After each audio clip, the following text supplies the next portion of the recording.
Hello everyone, मैं धर्मेंद्र सोनी अपने YouTube channel chemistry classes bye DS. Sir में आप सभी का हार्दिक स्वागत करता हूं। आज के इस वीडियो लेक्चर के अंदर हम बात करने जा रहे हैं थ्योरेटिकल टॉपिक कोलिजन थ्योरी के बारे में। कोलिजन थ्योरी का नाम इस चैप्टर में पहले भी बार बार आता रहा है।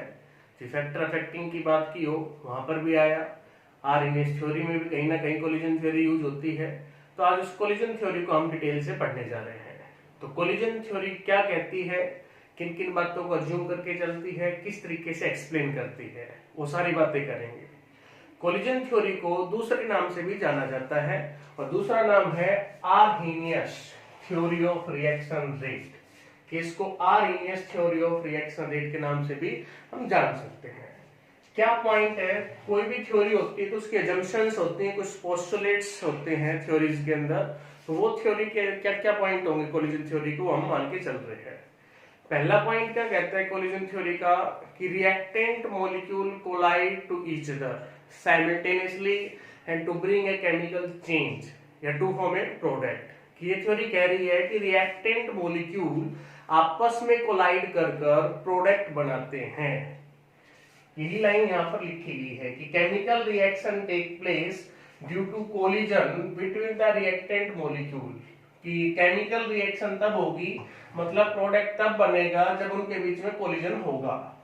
That is the reactant molecule collide simultaneously and to bring a chemical change, जो मॉलिक्यूलैरिटी के अंदर डेफिनेशन थी।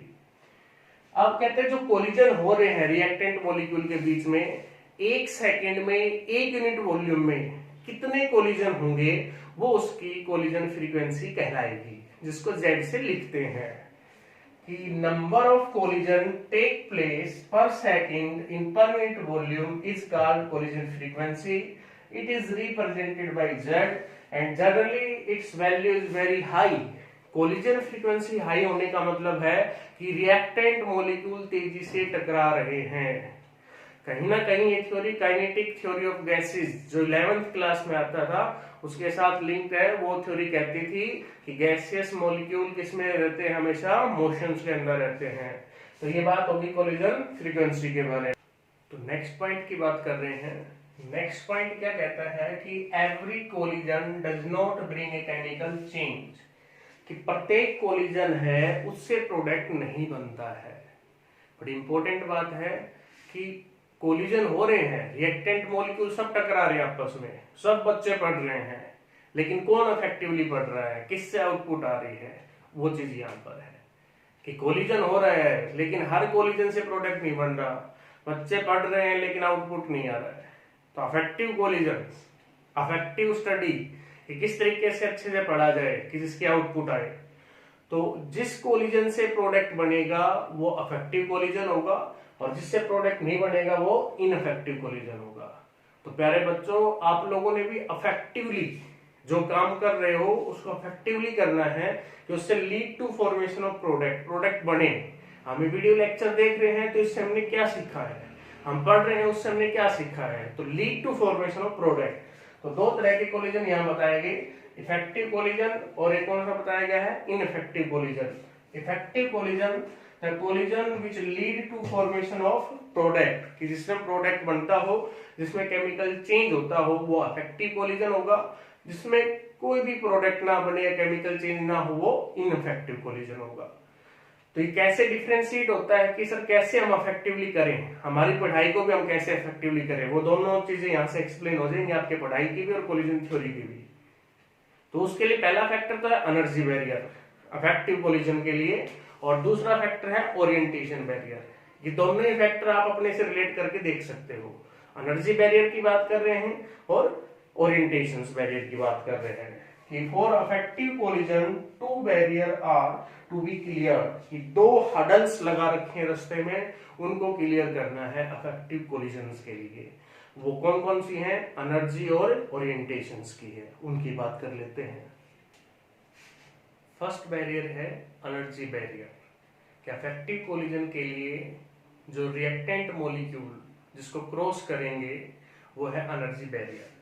एनर्जी बैरियर क्या कहता है कि जिस भी रिएक्टेंट मॉलिक्यूल ने प्रोडक्ट में चेंज होना है उसके पास एक मिनिमम एनर्जी तो हो कम से कम, जिससे वो प्रोडक्ट बना सके।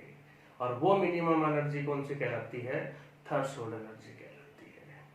तो ये थ्रेशोल्ड एनर्जी की बात थी कि reactant molecule must have minimum energy to form a product and that energy is called threshold energy and the reactant molecules are called active molecules. और उनको हम क्या बोल देंगे? एक्टिव मॉलिक्यूल्स बोल देंगे। अभी आप अपने आप से कैसे रिलेट करोगे? आप लोगों के पास एक मिनिमम एनर्जी का लो, मिनिमम पोटेंशियल, मिनिमम आपका IQ लेवल इतना तो हो कि हम सामने वाले बोलने वाले की बात को हम समझ सकें।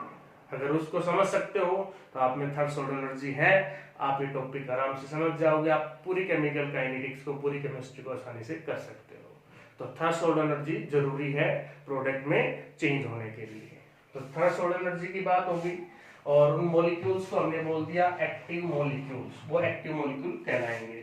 ग्राफ बनाया हमने fraction of molecule versus energy को लेकर। ग्राफ इस तरह का आया कि ये फ्रैक्शन ऑफ मॉलिक्यूल्स थे, बहुत सारे थे, लेकिन इनमें से कुछ ही मॉलिक्यूल्स, फ्रैक्शन ऑफ मॉलिक्यूल्स में से कुछ ही मॉलिक्यूल चेंज हो पा रहे हैं प्रोडक्ट के अंदर।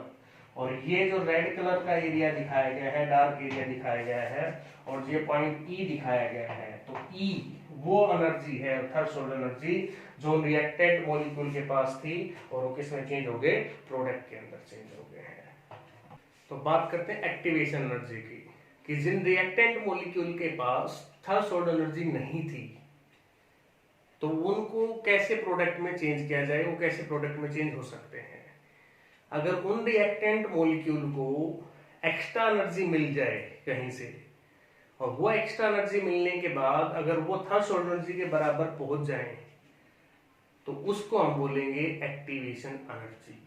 तो दो तरह की एनर्जी है, बोर्ड एग्जाम में डिफाइन करनी आती है कि कोई भी बोर्ड हो आपके पास, उसके अंदर थ्रेशोल्ड एनर्जी को डिफाइन करना और एक्टिवेशन एनर्जी को डिफाइन करना। थ्रेशोल्ड कर चुके हैं, एक्टिवेशन एनर्जी क्या होगी?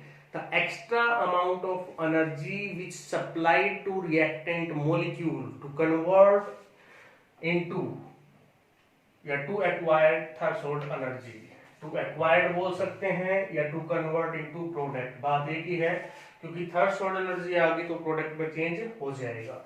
उस एनर्जी को एक्टिवेशन एनर्जी बोला गया है। एक्टिवेशन एनर्जी को EA से रिप्रेजेंट किया जा रहा है।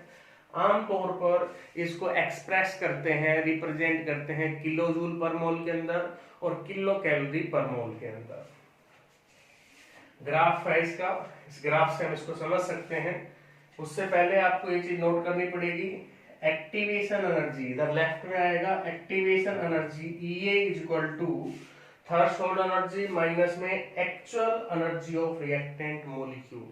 कि एक्टिवेशन एनर्जी को कैसे आप फाइंड आउट कर सकते हो? थ्रेशोल्ड एनर्जी में से उस रिएक्टेंट मॉलिक्यूल की एक्चुअल कितनी थी वो माइनस कर दो, वो आपके पास थ्रेशोल्ड एक्टिवेशन एनर्जी आ जाएगी। एक्टिवेशन जो आपने एक्स्ट्रा दी है, अगर आपने उसको बाहर से एनर्जी दी नहीं तो थ्रेशोल्ड एनर्जी और वो क्या मिलेंगे? दोनों बराबर मिलेंगे। एक्टिवेशन एनर्जी क्या मिलेगी? 0 मिलेगी।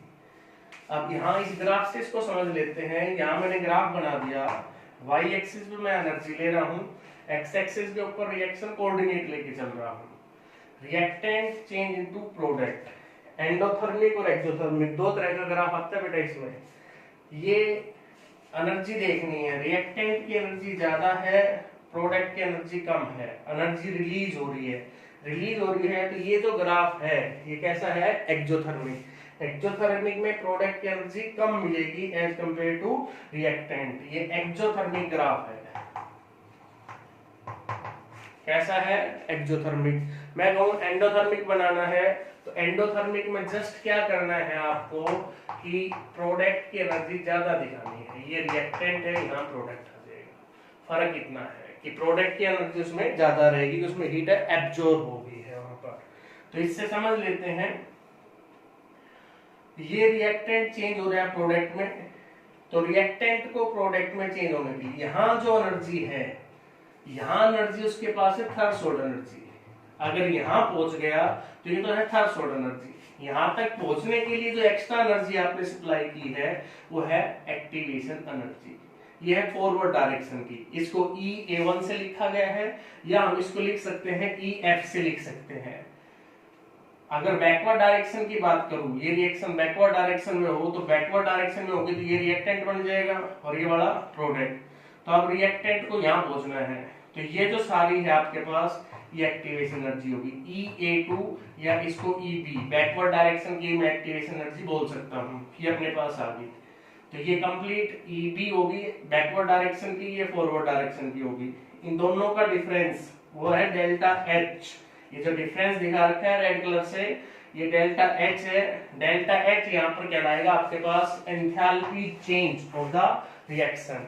Enthalpy change of the reaction ये यहाँ से कहलाएगा। किसके बराबर होता है, ये बड़ी इंपॉर्टेंट बात है। EA1 मतलब E forward minus E backward, ये ध्यान रखना है। अगर यहां से डेल्टा H नेगेटिव आएगा तो रिएक्शन एक्सोथर्मिक है, और पॉजिटिव आ जाएगा तो एंडोथर्मिक है। ओके, क्लियर है बात। दोनों ग्राफ, एक्सोथर्मिक का ग्राफ और एंडोथर्मिक का ग्राफ, ये भी हमें क्लियर होना चाहिए। ओके, एक्टिवेशन एनर्जी के पॉइंट के बारे में बात कर रहे थे कि activation energy independent on enthalpy of reactant and product. जो एक्टिवेशन एनर्जी है वो रिएक्टेंट और प्रोडक्ट की एंथैल्पी पे डिपेंड नहीं करती है। नेक्स्ट पॉइंट की बात करूं, जितनी ज्यादा हाइट होगी इस एनर्जी बैरियर की, ये जो डिफरेंस नजर आ रहा है, उतनी ही ज्यादा एक्टिवेशन एनर्जी होगी और रिएक्शंस का रेट उतना ही कम हो जाएगा। तो रिएक्शंस का रेट है वो इनवर्सली प्रोपोर्शनल होता है किसके, एक्टिवेशन एनर्जी के। इस बात को ध्यान रखना है। ये पिछला ग्राफ था एक्सोथर्मिक के लिए, ये ग्राफ आ गया एंडोथर्मिक रिएक्शन के लिए। यहाँ पर जो हायर एनर्जी का प्रोडक्ट ये बनता है, इंटरमीडिएट बनता है, ये कहलाता है एक्टिवेटेड कॉम्प्लेक्स। एक्टिवेटेड कॉम्प्लेक्स है ये यहाँ कहलाएगा, और ग्राफ रिप्रेजेंट कर रहा है एंडोथर्मिक रिएक्शंस के लिए। अब बात कर लेते हैं सेकंड फैक्टर से रिगार्डिंग, सेकंड बैरियर से रिगार्डिंग ओरिएंटेशन बैरियर। कि ओरिएंटेशन बैरियर क्या कहता है। बात कर रहे हैं सेकंड फैक्टर से रिगार्डिंग ओरिएंटेशन बैरियर। कहता है energy alone does not determine the effectiveness of collision. खाली एनर्जी ऐसा फैक्टर नहीं है जो उसकी इफेक्टिवनेस को डिटरमाइन कर सके। उसके अलावा दूसरा फैक्टर भी है। ये पाया गया कि मॉलिक्यूल के पास थ्रेशोल्ड एनर्जी तो थी लेकिन प्रोडक्ट नहीं बना पाया, तो कहता है उसके लिए दूसरा फैक्टर है वो आया ओरिएंटेशन फैक्टर। ओरिएंटेशन का मतलब है डायरेक्शन इन स्पेस, जब वो कोलाइड कर रहे हैं, टकरा रहे हैं। अब कोलिजन की बात करें तो बेटा कोलिजन तो इस तरीके से भी हो रहा है, ये भी कोलिजन हो रहा है, कोलिजन इस तरीके से भी हो रहा है। तो डायरेक्शंस क्या है रिएक्टेंट मॉलिक्यूल की, वो भी डिटरमाइन करता है इफेक्टिवनेस को। स्टडी सभी कर रहे हैं, हमारी ओरिएंटेशंस क्या है, इंटरेक्शंस क्या है।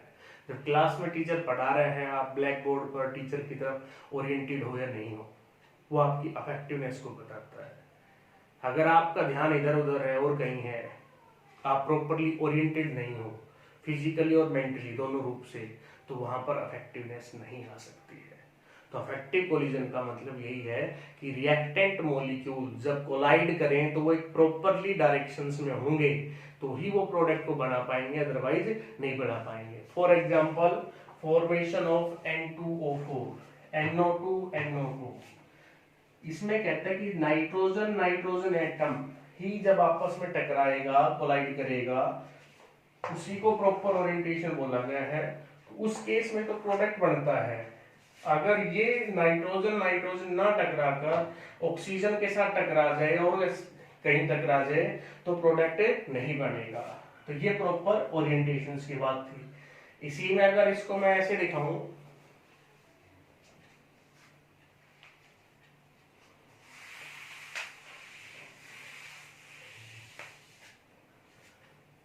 ये नाइट्रोजन एटम है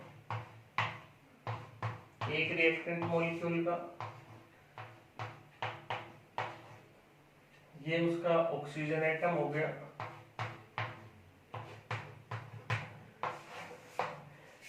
not properly oriented. not properly oriented, तो नो प्रोडक्ट फॉर्मेशन, इस केस में कोई प्रोडक्ट नहीं बनेगा।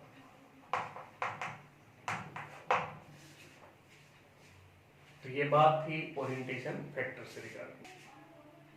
मैथमेटिकली जो रेट ऑफ केमिकल रिएक्शंस है अपने पास, वो क्या आ जाएगा यहाँ से कोलिजन थ्योरी से, कि rate of reactions chemical reaction वो डिपेंड कर रहा है तो कोलिजन फ्रीक्वेंसी पे, कि कितने ज्यादा कोलिजन हो रहे हैं उस बात पे डिपेंड कर रहा है। दूसरा किस बात पे डिपेंड कर रहा है, fraction of total number of effective collision, collision कितने हो रहे हैं मल्टीप्लाई बाय उनमें से अफेक्टिव कितने हैं। तो जितने ज्यादा अफेक्टिव होंगे उतना रेट ऑफ रिएक्शन, जितने ज्यादा कोलिजन फ्रीक्वेंसी होगी उतना भी रेट ऑफ रिएक्शन हो सकता है, क्योंकि कहीं ना कहीं कोलिजन फ्रीक्वेंसी पे डिपेंड कर रहा है दोनों फैक्टर पे। कोलिजन फ्रीक्वेंसी को Z से लिखते हैं, AB दो reactant molecule by molecular reaction लेके चल रहे हैं उसके लिए लिखा गया है, तो AB इसलिए यहाँ पे सबस्क्रिप्ट में लिखा गया है।